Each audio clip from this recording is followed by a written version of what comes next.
With regards to our presentation today, it's around our first line manager development program. We've invested quite a lot of time into developing this program, and I'll give Mark a proper opportunity to introduce the product to you and the purpose of this webinar today. Just briefly, the agenda to follow. We'll try and stick to a timeline to finish within the hour. We just want to look at why the first line management is important. We'll look at some of the unique features of the program. We'll be presenting on the needs analysis tool that supports the gap analysis for this program. We'll go through the program itself.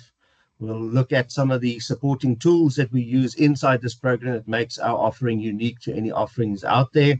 And then we'll conclude with a summary and the Q&A. But without further ado, I'd like to introduce Mark, our MD, and also the champion of this product from our side. Mark will take us in by leading in on the first section of the presentation. Morning, everyone. Thank you, Daniel. Welcome, team. Thank you for your input. And also, I might be the champion, but also, thankfully, we have Lisa on the team who's going to be responsible for any questions related to content. She was the initial developer of this program, and we're now in our 4th year and into quite an evolved state of what the program looks like compared to where it started. My job here is to just share with you why we are focused so intently on first line management. And I thought I'd start off by sharing some of the key insights on first line management in a South African context. Firstly, it's a critical role in organizational success. In July 2024, almost a year ago now, the RBL Group released an insight report on first line managers.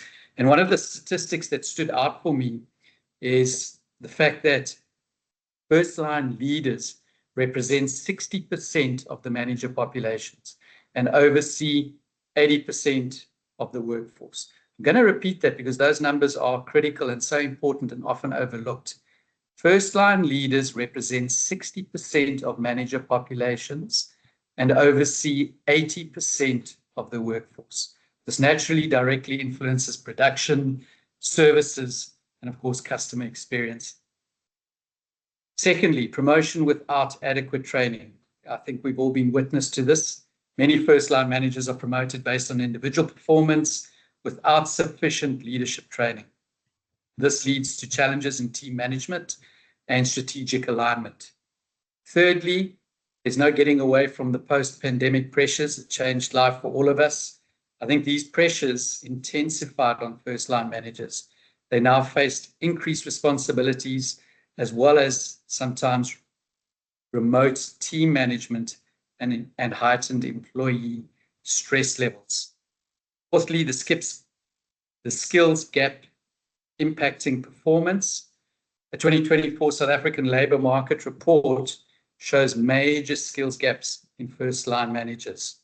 They've actually identified significant gaps in areas such as leadership, communication, and people management. We can all agree these are absolutely essential skills for your first-line management group. And then finally, limited training evaluation practices. So despite investments in training, many South African organizations lack robust evaluation practices to effectively evaluate training effectiveness, hindering continuous improvement and, of course, ROI measurement. So what are the implications for organizations? Well, firstly, operational efficiency. Addressing skills gaps through targeted training can enhance productivity as well as service quality. Secondly, employee engagement. Empowered first-line managers can foster better team morale and reduce staff turnover. And then finally, strategic alignment.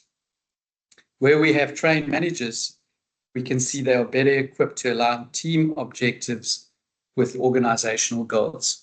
So that's the background of how we came about focusing our practice on first-line manager, and obviously have a massive drive and a shared collaboration with our clients to make sure that we produce leaders for the future. Daniel, maybe you could share with us the video and we can start just explaining how we've put our program together.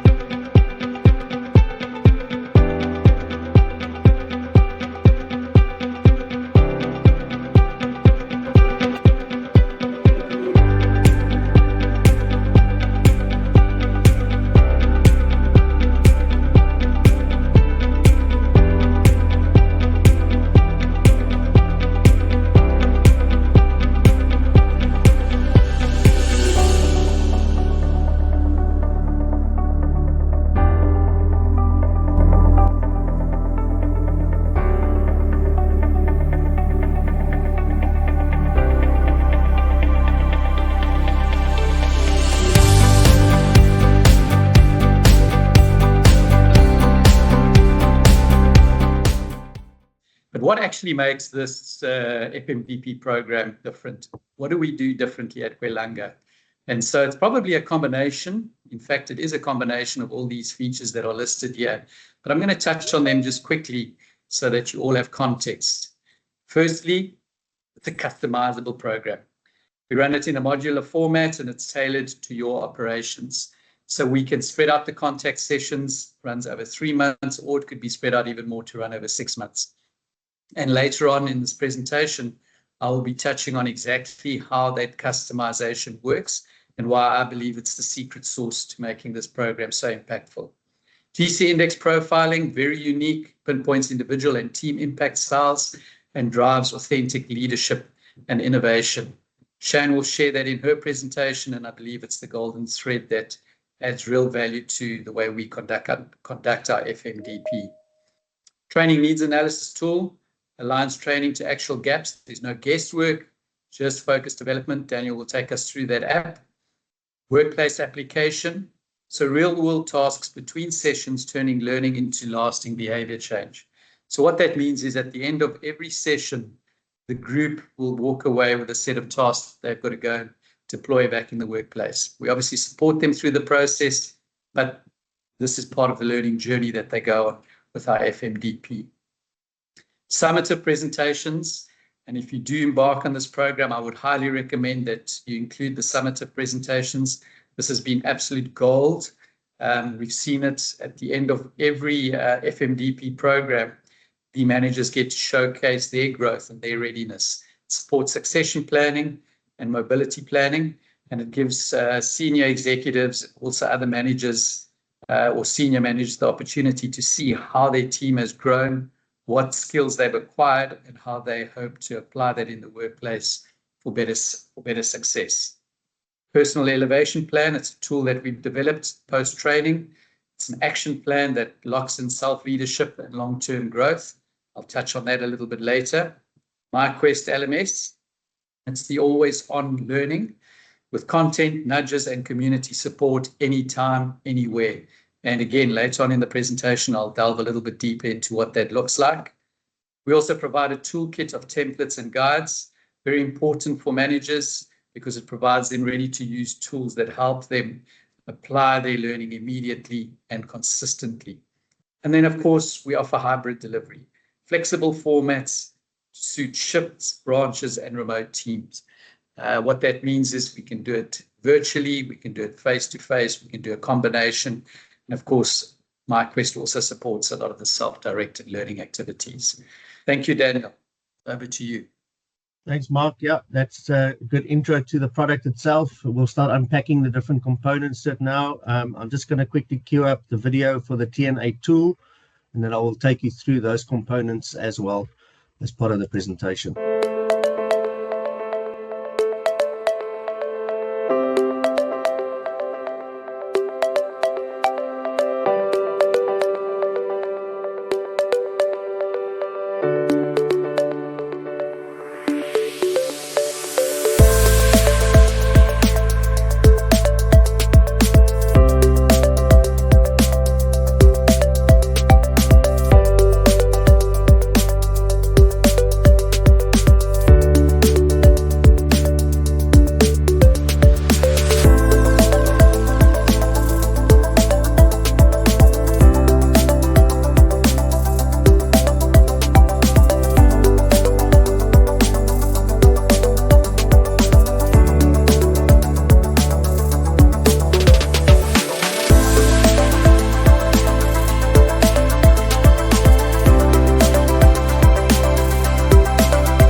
I wanted to share with you today just a high-level summary on how we've amended the TNA to support the purpose of the FMDP program, especially in the sense of identifying where individual developmental areas and needs might be. I suppose at the end of the day, when you're doing a program like this, you would like to get the best out of it for each of the attendees of the program. So the TNA is a software solution that helps identify these skills gaps through a targeted question set that is crafted around the competencies that are required to become efficient in that specific function. So we've customized a segment specific to the FMDP program, and the focus of the question sets is around leadership, communication, and operational management skills that are essential for first-line managers. The benefit we have out of this is that each person that completes the evaluation gets an individualized report, and that report can be used to then strengthen the developmental needs that we have for each individual person. Normally, where we would take the TNA and make course recommendations based on the results of the TNA, the segment for the FMDP program is used to identify where developmental gaps are with those candidates that have been identified for the program. And it also allows us the opportunity to put priority focus on areas that they specifically might require focus on. So when we do end up covering content in the program where someone might have scored low, we then have the report to identify where additional focus should be given for those individuals, and possibly even to a point where we are able to provide additional support in developing that competency in the space itself. Course overview, I think I want to start with the customization options, because this really for me is the secret sauce of the program. It's where you take our program and you make it your program. It's the opportunity for you to really put your DNA on the FMDP and take into account all those policies, procedures, values, etc., that's important to you, to make sure that that gets absorbed in the training for those first-line managers. And how do we do this? Well, we look at company-specific vision, values, leadership behaviors that you feel are necessary to cover in the training. We look at performance systems, templates, and standards that are relevant to your managers and work in their environment.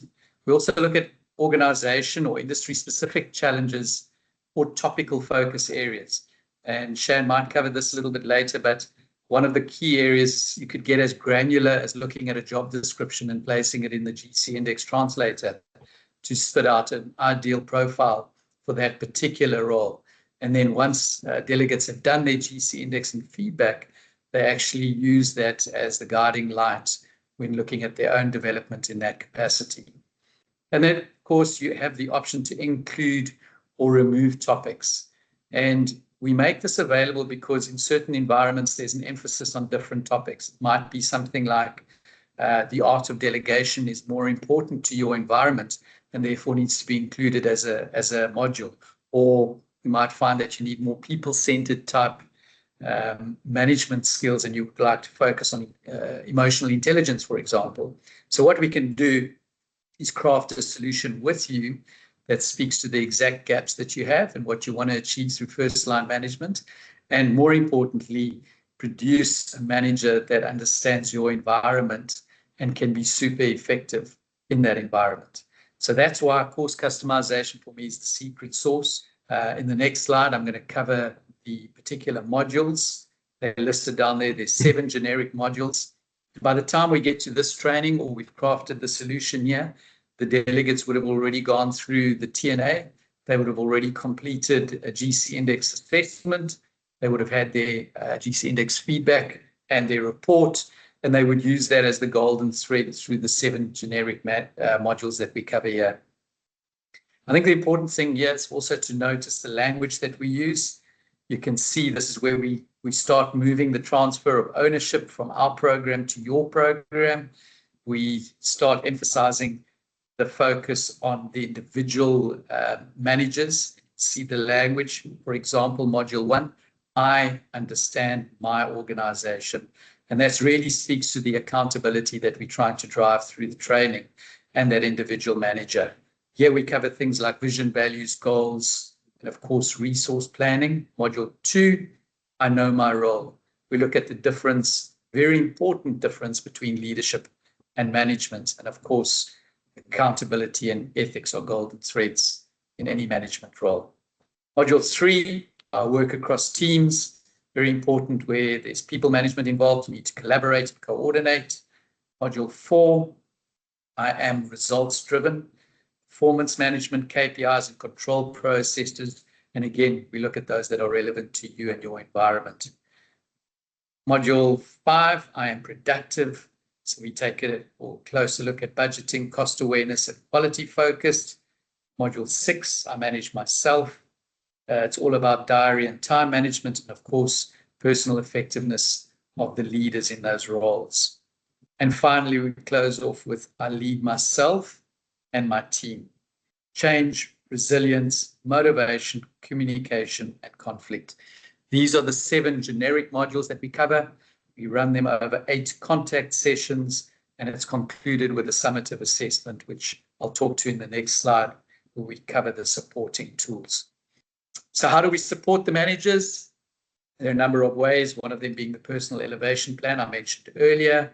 This is something that's agreed to by each of the delegates at the end of their training, and it forms a roadmap for their development. They identify some objectives that they'd like to achieve over a set period, and this encourages accountability and behavior change. Secondly, we look at workplace-based application. So at the end of each practical module, we share tasks with those individuals and those team members to go and deploy back in the workplace.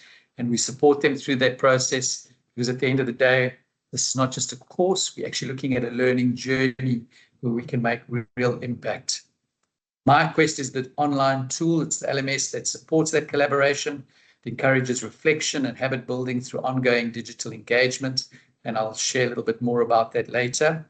And then, of course, I think I've mentioned this more than once, the final summative assessment presentation. And this is the opportunity that each manager has to present back to their senior managers or executives. We normally run it over a day, sometimes 2 days, depending on the size of the group. Provide a panel of managers and facilitators to evaluate the program, to evaluate that individual's presentation. And it's amazing to see the growth and development that's on display from these individuals, what they've learned, how they're going to apply their skills, and what they hope to achieve having completed the program. Really quite motivational, quite uplifting, and often quite emotional sessions, but so valuable. And then finally, the toolkit of templates and guides. And this is really important because it's ready to use. And often managers need these tools to bridge the gap between theory and practice. So that, in a nutshell, is the course overview from customization and modules through to the support. Let me play the video, and then once the video is done, I will get Shan, our in-house GCologist, to do her bit.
Thanks, Daniel. Hi, everybody.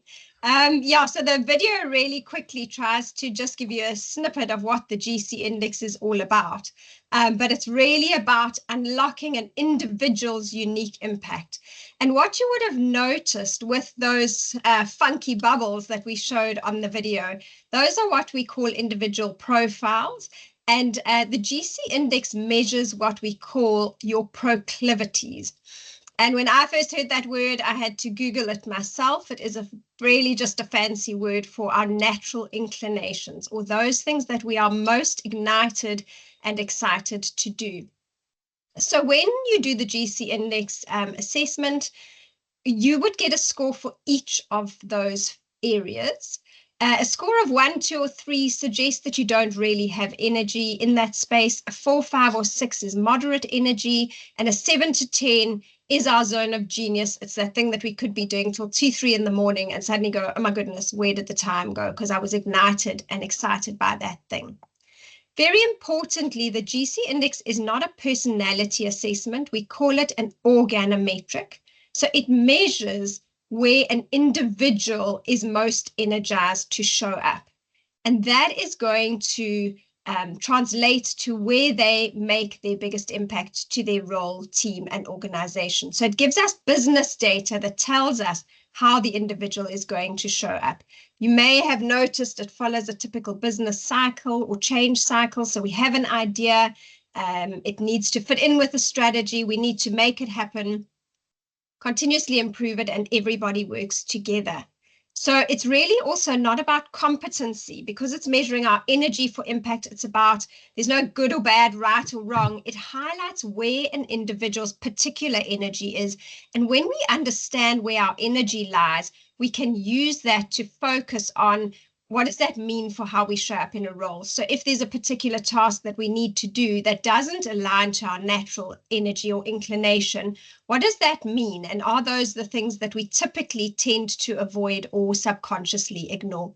So when we understand our proclivities, then we look at how do we build skills to support those proclivities, because that is what's going to give us a strength and impact.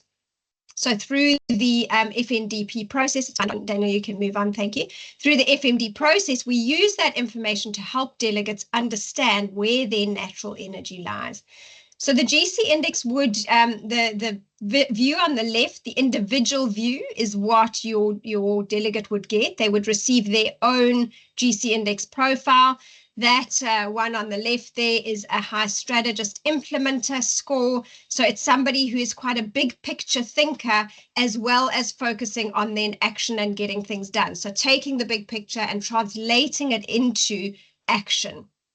On the right-hand side, we see that there's various different views of different profiles. So through the training, each individual would get their own profile. They would understand what does that mean for them as an individual. But through the training and through sharing with one another, they would also start to get a view of what does that mean with how I interact with one another, with my colleagues. What are the things that push my buttons, etc., and how do I use that information in the training? So the picture at the top of those bubbles is really then we can get a team view of all of these individuals within this team. This is what we would look like as a team and where our natural energy would lie as an entire team. So why have we included the GC index in this first line manager development program? Really importantly is that we saw it as a game changer that differentiates this training from any other training. And for 3 key reasons. Is the first one, we talk about adoption. And adoption is kind of our personalized engagement. We know leaders would absorb more from training when they understand what drives or drains them in particular. So we can attend a training course and we go through the modules and we get the information, but when I can look at that information through the lens of the GC index, understanding that some of those topics covered in the training that are relevant and necessary for my role might not be things that I'm naturally inclined to do, might not be things that ignite or excite me. And then unfortunately what happens, I kind of, half-heartedly do them or let them fall by the wayside.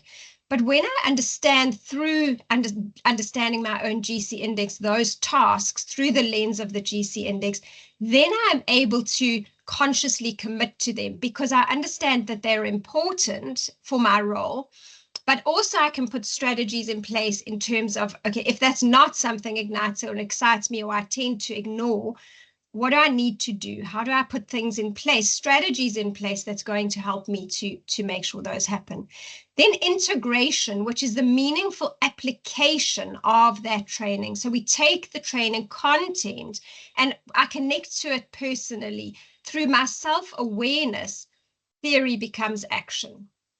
And finally, then mastery, when I come back to the workplace, I'm able to sustain the strategic impact that I've gained because I'm able to, I've worked out strategies that are important to take the content that I've learned and make sure that it's applicable.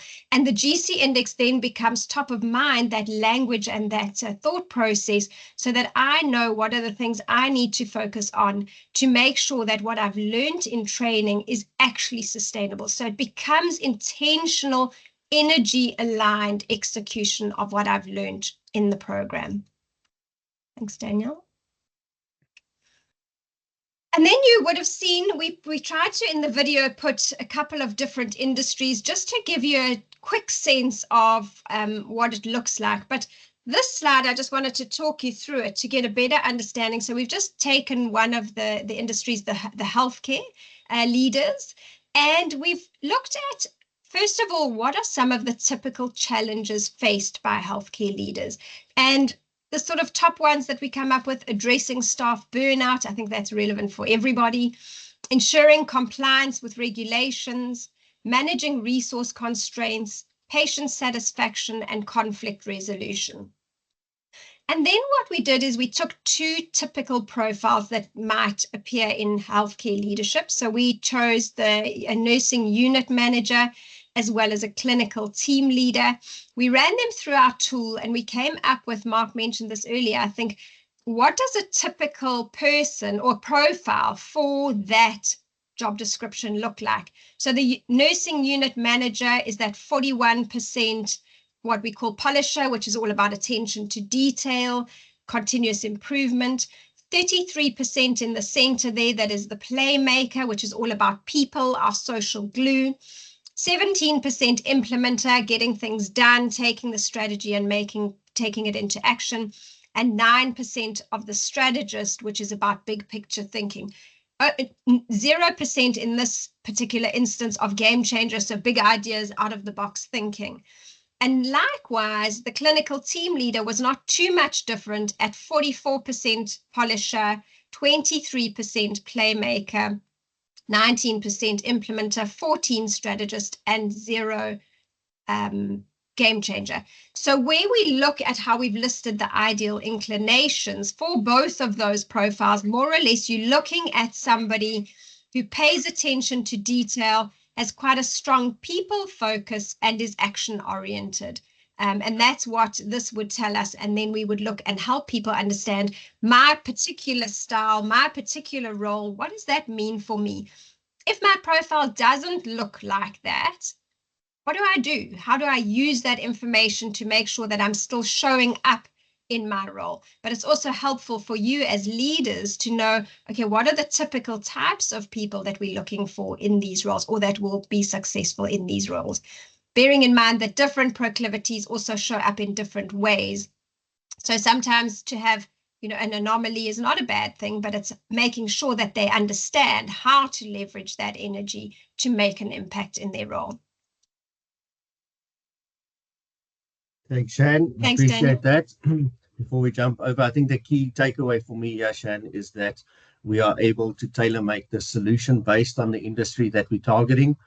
So no solution is going to be exactly the same. And also, having a better view of your own strengths and proclivities will certainly also put things into context on how you should respond to certain environments that you work in. In this particular slide, I want to touch on myQuest. And we've already been introduced to some of the unique tools that we've brought into the FMDP program, being, of course, the TNA app, the GC index profiling, and finally the myQuest online LMS. And what I love about this particular tool is that it supports our very own sort of strategy of trying to deploy the 70-20-10 learning model. And that's all about making sure that learning becomes a journey, and it's not just about the training. And training isn't just a hit and run exercise. So why myQuest, and what does it do? Well, it's a combination of all the benefits listed there. But essentially, myQuest is an interactive digital learning platform that supports experiential, action-based learning through guided missions, helping participants build meaningful habits and reflect on their developmental journey. I think some of the key benefits that have been listed here include action-based learning. So number one, it drives practical application through real-world tasks. Gamification, there's always that element of competition between leaders that boosts motivation through progress, tracking, and rewards. It also allows us to track the progress and development of individuals and share those reports with management. It's habit forming, so it builds consistent behaviors through ongoing engagement. It's got a mission-driven structure. This keeps learners focused with short, purposeful modules. I think that this is very important when we talk about first-line managers, because we know the pressures, the operational targets and pressures that these first-line managers are under. So where do they find time for learning? And that's why I think these mission-driven structure and the micro-learning approach is key to deliver short, focused content for better purposeful modules. So that, for me, is really one of the successes of this particular tool. Of course, it's also mobile friendly. That enables anytime, anywhere access to learning.